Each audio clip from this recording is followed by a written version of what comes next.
Hey guys, what is up? It's Dusty here, and welcome back to another crypto video. And today I have a very important crypto update for y'all. We're gonna start off with Ripple XRP with some more lawsuit news, or more specifically, some regulation news. It's gonna be very interesting.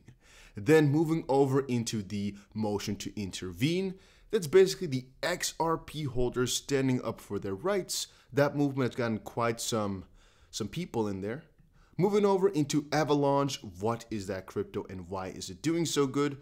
Canadian Prime Minister Contender comes out in support of Bitcoin days prior to general election. Going to talk a little bit about that, a little bit about Cardano, Binance US, the CEO, or actually the ex-CEO, having some crazy expectation for the crypto space, and then moving over into some very interesting news about Coinbase. All right. So let's first of all start really quickly with this news. Check this out. So we're going to quickly read it because you'll most likely understand everything that you need to know from this small section. It is the SEC's opinion that is important in this specific regard. The SEC's only response is that Ripple has merely slapped a label, currency, on XRP and ignored the economic substance of XRP as an investment contract. That is flatly incorrect. First, it is not Ripple that labeled XRP as a currency. It was the Department of Justice and FinCEN that did so in 2015. And the evidence will show that the government considered XRP to be a prominent example of a virtual currency even earlier. Second, the FinCEN interpretive letter that the SEC now points to in FN2 makes clear that FinCEN does not differentiate between real currencies and convertible virtual currencies. Third, this is not just a matter of labels. XRP2, which is a subsidiary of Ripple, Ripple's wholly owned subsidiary, has been registered and has been supervised as a money service business with FinCEN since 2015 and since 2016 by the New York Department of Financial Services as a virtual currency firm, precisely because XRP is a virtual currency. And many people forget that it's actually not that crazy that Ripple says, hey, we weren't properly informed, or we actually got the wrong idea. Because if you look at the real ins and outs of it, first of all, the SEC has been letting go of a ton of confusing notes on what they think about crypto and whether or not something is security. But also, from Ripple's own perspective, they did get the wrong or really contradictory info then by some other legal bodies in the US. You can definitely understand where the I don't know English, guys. English is not my first language. Don't forget that. I try my best. And by the way, if you're enjoying these updates, make sure you press that like button. I try to make them as overseeable as possible, to make them as clear as I can to the point, and put all the subject in the comment section down below or in the description with the timestamps. Takes a lot of effort to make sure it's all exactly done on time and perfect with the perfect description. Make sure you press that like button if you like this style a little bit more. And actually, guys, comment down below. Do you like this style? Yes or no? And if you say no, then let me know. Should we go back to the previous way that I did the videos or not? I'm just looking out for what is best. I'm trying to make these videos as entertaining as possible. And informative, of course. Now, I guess let's just move over into the second part, because hopefully you guys get the confusion thing. We don't have to sit around there for 50 minutes. It's now 20,000. What are we referring to? Well, there are now 20,000 backers of the XRP motion to intervene, or in official words, XRP holders seeking intervention or amicus status in the SEC v. Ripple case. By alleging that all present-day XRP are securities, the SEC effectively sued XRP holders. We seek an opportunity to speak for ourselves, and if you haven't joined but wish to, here's the link. And, well, apparently 20,000 people have now signed up, which is definitely crazy. Now, I don't know the ins and outs of it. People have asked me, can you sign up from everywhere around the world? I believe you can, actually, because there's been multiple people who've asked that question. He says no, but maybe some countries are exempt. That I do not know. But it's not only for US. I mean, if you're in another country, you can't actually enter. What's the benefit? I don't really know. I guess it's just for support for this lawsuit. Because if you want to know why this is being done, the SEC sued Ripple. However, Ripple doesn't have the best interest in mind for XRP holders. They have the best interest in mind for Ripple.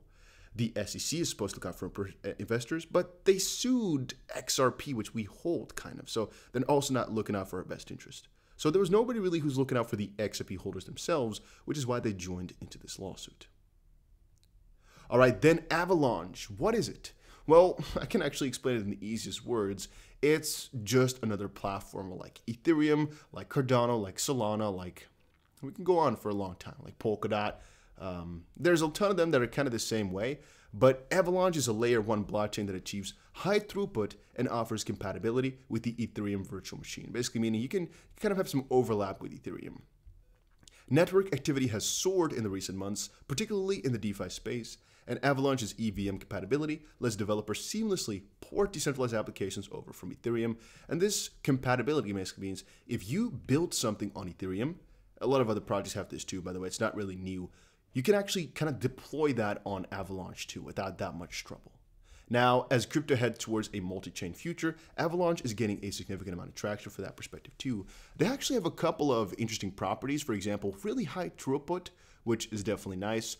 The network has the highest number of validators using or securing the network of any proof-of-stake protocol, so that's all pretty damn good. But the way that it is made is actually very peculiar. The network consists of 3 integrated blockchains validated by a common set of validators: the exchange chain, the platform chain, and the contract chain. Of course, this last layer is compatible with the Ethereum virtual machine. This is the contract, as the names kind of suggest, layer. It's very peculiar. You don't have to understand it, though, to actually buy into it or really do anything with that.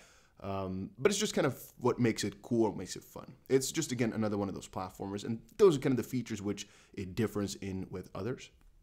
Now, why people are all of a sudden bullish? I guess because it's right now the NFT craze and people are just really going for the platformer than anything to do with DeFi right now. However, it is also going on into a couple of, I guess, new ventures, however you want to call it. So one of the things which they did is go for this thing which is called Avalanche Rush. On August 18th, Avalanche launched a $180 million liquidity mining program called Avalanche Rush.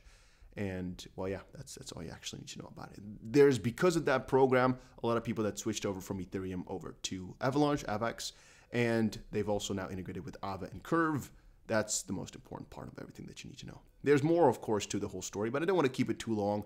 And they're basically putting in a lot of money and a lot of effort to make sure that people change over to Avax. And that's also why people might be doing it right now, because they're getting incentivized by, for example, getting some money, or the programmers might be getting some incentive for it.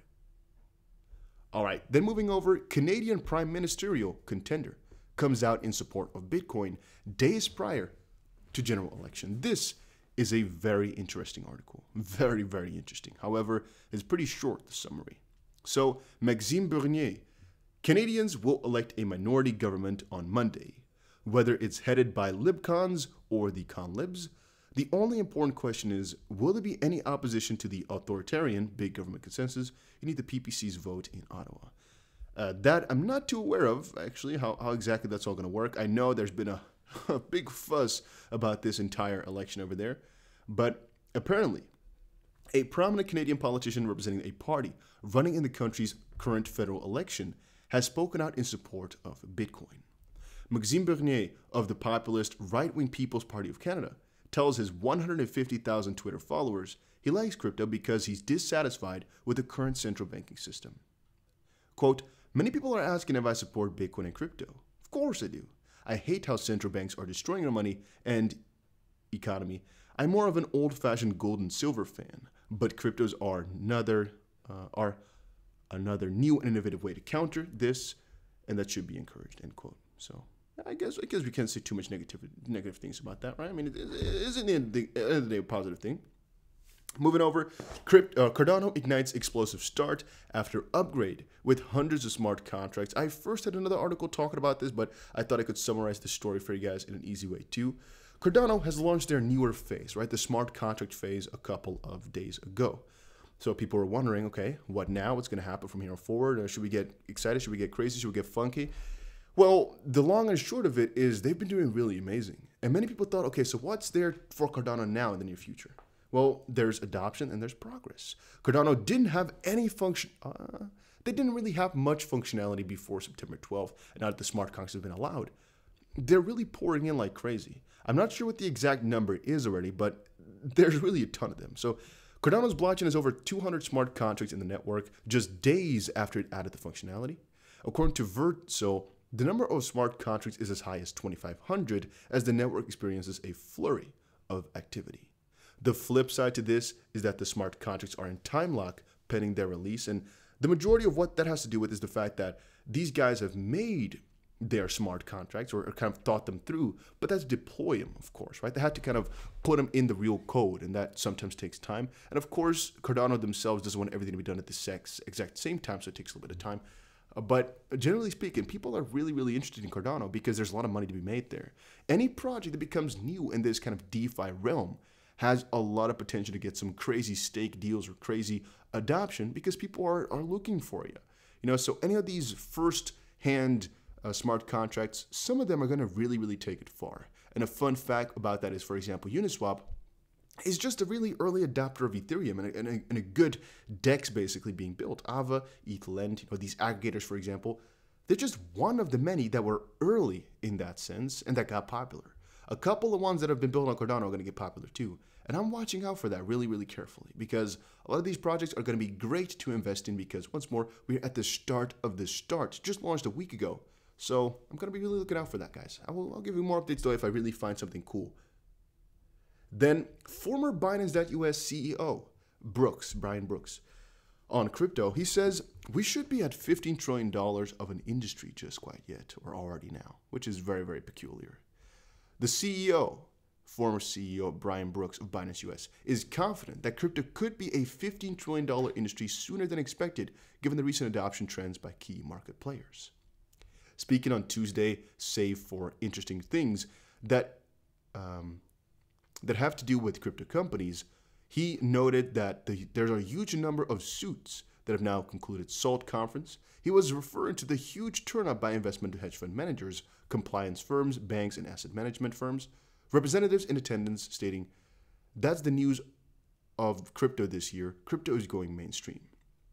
So yeah, he's generally speaking really excited about it. As the number of companies onboarding crypto keeps increasing like crazy, he says that we could eventually hit a $15 trillion market cap from the current $2 trillion valuation.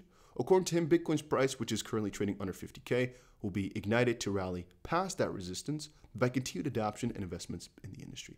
So I don't think I need to read too much for you guys as well here. You just already know there's a lot of people who are really, really bullish on Bitcoin. And there's even key opinion leaders like, for example, Brian Brooks, who used to head the OCC, Office of the Controller of the Currency. They know their stuff, and they know their stuff around currencies and money. Same thing for example, Rosie Riaz at Ripple. They know their stuff around money. So when they speak, you listen really, really carefully. And even though he is, of course, incentivized because he's most likely very involved with crypto, it can be an honest opinion. And even if it might not be honest, it's a really, really important opinion. Because if he says so, well, a lot of people will listen. And then heading over into the last news of today, which is still very, very interesting. U.S. Homeland Security signs $1.36 million contract with Coinbase. Coinbase's new deal with the U.S. government is around 40 times bigger than its last. However, I was not really aware that Coinbase had a deal like that with frickin' Homeland. Like what? So Coinbase will provide the Immigrations and Customs Enforcement branch with blockchain analytics software. The crypto exchange has also provided software to the U.S. Secret Service and Inland Revenue. And the long and short story of this one is Coinbase has a lot of developers, a lot of software developers. They know what they're doing. Coinbase actually is also invested in a ton of other companies through Coinbase Ventures.